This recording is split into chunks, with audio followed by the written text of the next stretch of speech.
السلام علیکم friends, welcome to کتاب نگری یوٹیوب چینل۔ کتابوں کی نگری میں خوش آمدید۔ میں ہوں آپ کی ہوسٹ اقرا یاسین، اور آج میں آپ کے لیے لے کر آئی ہوں زہرا فاروق حسن کے قلم سے تحریر کردہ ناول درد دل کی تو دوا کے ایپیسوڈ نمبر 83 کو لے کر۔ لیکن اس ایپیسوڈ سے پہلے آپ جلدی سے کر لیجئے چینل کو سبسکرائب، ویڈیو کو لائک اور کلک کر لیجئے بیل آئیکن کو، تاکہ آپ کو اس ناول کی ہر نئی اپلوڈ ہونے والی ایپیسوڈز کی نوٹیفیکیشنز فوراً موصول ہو سکیں۔ اب سٹارٹ کرتے ہیں آج کی قسط۔ بابا کہاں تھے اب تک آپ؟ وہ جیسے اپنے چھوٹے سے آشیانے میں داخل ہوا، سمین دوڑ کر اس کے قدموں سے لپٹ گئی اور مبین نے اسے اپنی گود میں اٹھا لیا۔ کہاں تھے اب تک؟ ہم دونوں کب سے منتظر تھے، لیکن صاحب کو اپنے کاموں سے ہی فرصت نہیں۔ نوشی بولتے ہوئے کچن سے نکلی، ہاتھ آٹے سے بھرے ہوئے تھے اور چہرے پر پرسکون مسکراہٹ۔ اسے دیکھ کر مبین کے غموں سے جلتے تڑپتے دل کو سکون سا میسر ہو گیا۔ سوری یار، آفس میں کام تھا، معذرت خواہانہ انداز میں نوشی سے کہہ کر وہ ہلکے سے مسکرایا۔ اب دیر سے آنے کی کیا وجہ بتاتا؟ آفس میں کام تھا۔ نوشی اس کی نقل اتار کر منہ بناتی روٹ کر کچن میں پھر سے گم ہو گئی۔ آپ کی آنٹی پھر سے ناراض ہو گئیں۔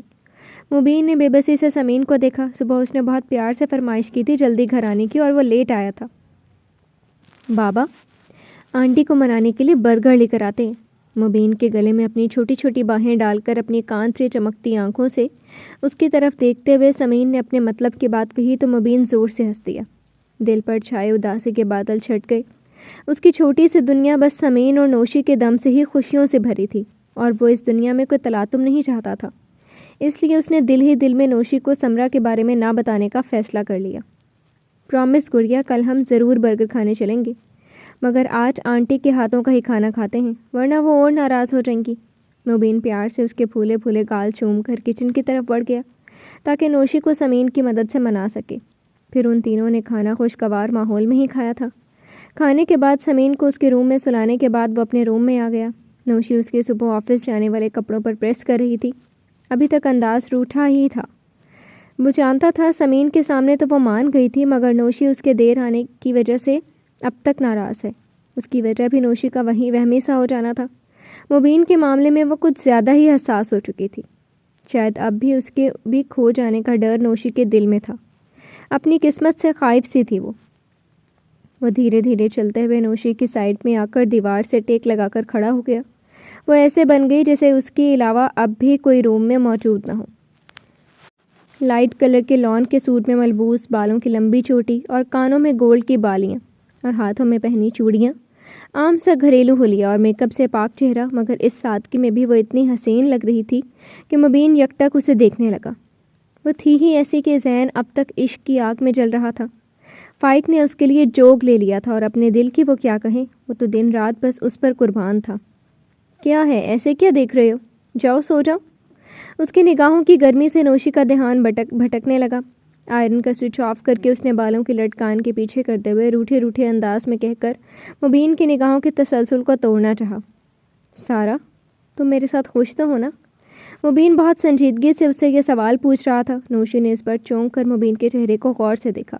دیوار سے ٹیک لگا کر سینے پر ہاتھ باندھ کر کھڑا کچھ تو تھا کہ مبین کی آنکھوں میں جو نوشی کو پریشان کر گیا۔ کہیں نہ کہیں دکھ سے ہلکورے لے رہا تھا مبین کی آنکھوں میں۔ کیا بات ہے مبین، طبیعت تو ٹھیک ہے نا؟ کوئی پریشانی ہے کیا؟ آفس میں کوئی پرابلم ہے؟ بخار تو نہیں ہے نا؟ وہ ساری خفگی بھول کر اس کے لیے پریشان ہو چکی تھی۔ اس کی ذرا سی پریشانی یا چھوٹی سی بھی بیماری پر نوشی ایسے ہی گھبراتی تھی، بہت فکر مند ہو جاتی تھی۔ اب بھی پہلے کلائی چھوئی، پھر ہاتھ بڑھا کر اس کی پیشانی چھوئی، پھر گردن چھوتے ہوئے وہ بخار چیک کر رہی تھی۔ اس کے اتنے پیار پر مبین نے آسودگی سے مسکرا کر اس کا ہاتھ وہیں اپنی گردن پر تھام لیا۔ نوشی نے بھویں اچکا کر کیا ہوا پوچھا۔ میں بالکل ٹھیک ہوں میری جان، کوئی بخار نہیں ہے، بس ایسے ہی پوچھ لیا تھا۔ اس کے وہی ہاتھ کو تھامے اس نے گردن سے ہٹا کر اس کی گلابی ہتھیلی کو لبوں سے لگا کر چوما۔ ہمیشہ کی طرح اس کے عمل میں بے تحاشا محبت تھی۔ نوشی سکون سے مسکرا دی۔ کیا تمہیں یہ پوچھنے کی ضرورت ہے مبین کہ میں خوش ہوں یا نہیں؟ نوشی کی آنکھوں میں مبین کے لیے محبت کا سمندر تھا، عقیدت تھی، عزت تھی۔ نہیں، کہا نا، بس ایسے ہی خیال آ گیا۔ مبین نے نوشی کو اپنے پاس کھینچنا چاہا تو نوشی نے اس کے سینے پر اپنے دونوں ہاتھ رکھ کر اس کے اور اپنے درمیان فاصلہ برقرار رکھنے کی کوشش کرتے ہوئے خفگی سے کہا، سب جانتی ہوں تمہاری دھاندلیاں، ایسے ہی میری ناراضگی بھلا دیتے ہو، مجھے منانے کے لیے بس بکواس کرتے رہتے ہو تاکہ میں سب بھول کر تمہارے پاس چلی آیا کروں۔ مبین کو اپنی حسین آنکھوں کی پیار والی ناراضگی سے زیر کرتے ہوئے وہ اس سے دور ہٹنے کے لیے کوشش کر رہی تھی۔ سب جانتی ہو مگر پھر بھی دوریاں بڑھانی ضروری ہوتی ہیں۔ مبین نے شرارت سے اس کے دونوں ہاتھوں کو اپنے سینے سے ہٹا کر سائڈ میں کرتے ہوئے اپنی کمر پر باندھ لیا۔ نوشی اب اس کے بہت قریب ہو چکی تھی، اتنی کہ اس کی سانسوں کو آرام سے اپنے چہرے پر محسوس کر سکے۔ ہاتھ چھوڑو میرے، آج میں نہیں ماننے والی۔ اپنے چہرے کو پھیرتے ہوئے نوشی کا چہرہ سرخ ہونے لگا۔ کوشش تو کرنے دو، ماننا یا نہ ماننا بات کا فیصلہ ہے۔ اس کے چہرے پر سرخی مائل رنگوں نے مبین کے جذبات کو ہوا دی تھی۔ وہ زبردستی اس کی گردن پر چھکتا گستاخی پر آمادہ تھا۔ فیصلہ ہو چکا ہے مبین صاحب۔ بڑی مشکل سے اس کی گرفت سے اپنے ایک ہاتھ آزاد کرتے ہوئے نوشی نے اسی کے کاندھے پر ہاتھ ٹیک کر خود کو دور کیا۔ کیا فیصلہ ہوا ہے مبین صاحب کی جان؟ وہ پھر سے اس کا ہاتھ دبوچ کر اسے اپنی باہوں میں جکڑ چکا تھا۔ یہ کہ اب آپ مجھ سے 2 فٹ کے فاصلے پر رہیں۔ مبین مسکرایا اور جھک کر اس کے سرخ لبوں کو چوم لیا۔ نوشی نے گھورا تو مبین نے پھر سے وہی حرکت کی۔ ہاں اب بس پیار جتاؤ۔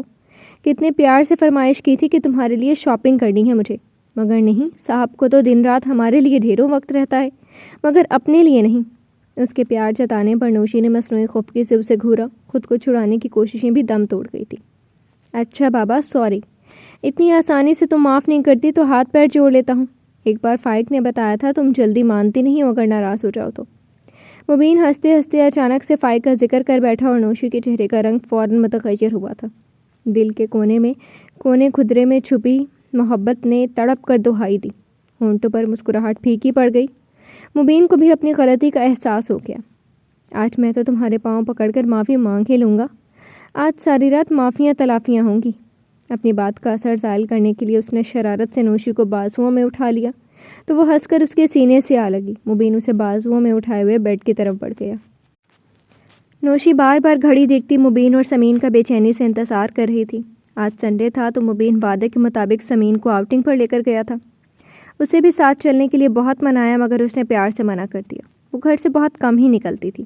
آج تو بہت کام پڑے تھے اس لیے اس نے پہلے انہیں نپٹانے کا سوچا تھا اور کمر کس کر صفائی وغیرہ میں جت گئی۔ باپ بیٹی گھومنے نکلتے ہیں تو واپس آنے کا ان کو خیال ہی نہیں آتا۔ اس سے اچھا تھا میں خود بھی چلی جاتی۔ اچھے خاصے کام نبٹ گئے تھے مگر ان کی واپسی نہیں ہوئی تھی تو وہ ہلکے سے بڑبڑا کر اٹھ کر کچن میں چلی گئی۔ پہلی رات کے کھانے کی تیاری میں ابھی لگے ہوئے 10 منٹ ہی گزرے تھے کہ بیل کی آواز پر وہ تیزی سے سر پر دوپٹہ درست کر کے کچن سے نکل کر گیٹ کی طرف بھاگی چلی گئی۔ اب خیال آیا باپ بیٹی کو۔ گیٹ کھولتے ہوئے وہ بولنا شروع ہوئی تھی کہ اس کی آواز گلے میں ہی گھٹ گئی۔ ایک بار پھر اس کا وجود آندھیوں کی زد میں آ گیا۔ ادھر سامنے کھڑا وجود بھی اسے دیکھ کر سب بھول گیا کہ اس نے خود سے کیا عہد کیا تھا۔ اس نے خود سے وعدہ کیا تھا اب کبھی اس کے سامنے نہیں آئے گا، اپنے دل کو پتھر بنا لے گا، اپنی آنکھوں پر پہرے بٹھا لے گا۔ مگر آج جو اسے پھر سے اپنے سامنے دیکھا، سارے وعدے ٹوٹنے لگے۔ دل موم بن کر قطرہ قطرہ پگھل گیا اور آنکھوں نے سارے پہرے ہٹا کر دید کی پیاس بجھانے لگی۔ عام سے حلیے میں سر پر دوپٹہ باندھے وہ اب پہلے سے بھی زیادہ مقدس اور پاکیزگی کی مورت سی لگ رہی تھی۔ فائق اپنی جگہ پر پتھر کی طرح کھڑا اسے یوں دیکھ رہا تھا جیسے اب نہیں دیکھا تو زندگی بھر وہ اپنے دل کو اس کے دید سے سیراب نہیں کر پائے گا۔ ادھر نوشی مجسم اپنے سامنے ٹکٹکی باندھے فائق کو صدمے والی کیفیت سے دیکھ رہی تھی۔ اسے کیا معلوم تھا ایک بار پھر فائق اس کے سامنے آ کھڑا ہوگا اور لاکھ پہرے کے باوجود بھی دل کا وہ حصہ درد سے تڑپ جائے گا۔ ویسے ہی شاندار مگر بہت سنجیدہ، اور اس کی وہ نیلا پن لیے ہوئے گرے آنکھوں میں اتنا درد کیوں چھلکتا ہوا نظر آ رہا تھا؟ نوشی کے دل پر آنسو گرے۔ نہیں نوشی نہیں، یہ شخص اب تیرا محرم نہیں، مبین کی ہے بس اس کی۔ خود کو سنبھال، اس ذات پاک کی نافرمانی نہ کر جس نے ایک بار پھر سے تجھے عزت اور محبت سے نوازا ہے۔ کہیں اندر سے کسی نے جھنجھوڑا تو نوشی ہوش میں آ گئی۔ مبین گھر پر نہیں ہے، آپ کو جو کام ہے اس کے آنے کے بعد آ کر کہیے گا۔ وہ پل میں ہی خود کو سنبھال چکی تھی۔ اب سامنے موجود شخص اجنبی تھا۔ اس نے سرد آواز میں کہہ کر گیٹ بند کرنا چاہا کہ فائق نے ہوش میں آ کر تیزی سے گیٹ پورا کھول دیا۔ نوشی کو گھبراہٹ سی ہوئی۔ کیا چاہتا ہے یہ شخص؟ کیا ایک بار پھر اس کی زندگی خراب کرنے کی کوشش میں لگا ہے؟ فائق چلے جائے یہاں سے، خدارا میرے پاس مبین کے علاوہ اب کوئی اپنا نہیں ہے، پلیز اسے مجھ سے چھین نہ لیجیے گا۔ نوشی نے ایک دم سے ہاتھ جوڑ کر بھیگی آواز میں التجا کی تو فائق نے درد سے آنکھیں بند کر لی۔ وہ کیسے اس سے خوفزدہ ہو گئی تھی؟ وہ بھلا کیسے اس کی زندگی خراب کر سکتا ہے؟ میں یہاں تم سے اپنے لیے کچھ مانگنے نہیں آیا نوشی، بس ایک التجا لے کر آیا ہوں۔ فائق کی شخصیت کے ساتھ ساتھ اس کی آواز پہ شکست خوردہ تھی۔ سمین کو لینے آئے ہیں؟ نوشی نے تڑپ کر سوال کیا۔ اس کے پاس فائق سے جڑی بس یہی تو ایک قیمتی شے تھی، اور آج شاید فائق وہی لینے چلے آئے ہیں۔ نوشی کا دل سہم سا گیا۔ سمین پر میرا حق اسی دن ختم ہو گیا تھا جس دن میں اسے یہاں چھوڑ کر گیا تھا۔ وہ صرف تم دونوں کی بیٹی ہے۔ فائق اس کی آنکھوں میں سمین کے چھیننے کا خوف دیکھ کر درد سے مسکرا کر سنجیدگی سے بولا۔ نوشی نے آنکھیں بند کر کے سکون کی سانس لی، پھر آنکھیں کھول کر سامنے کھڑے فائق پر ایک سوالیہ نگاہ ڈالی۔ پھر کیا اس سے مانگنے آئے تھے فائق؟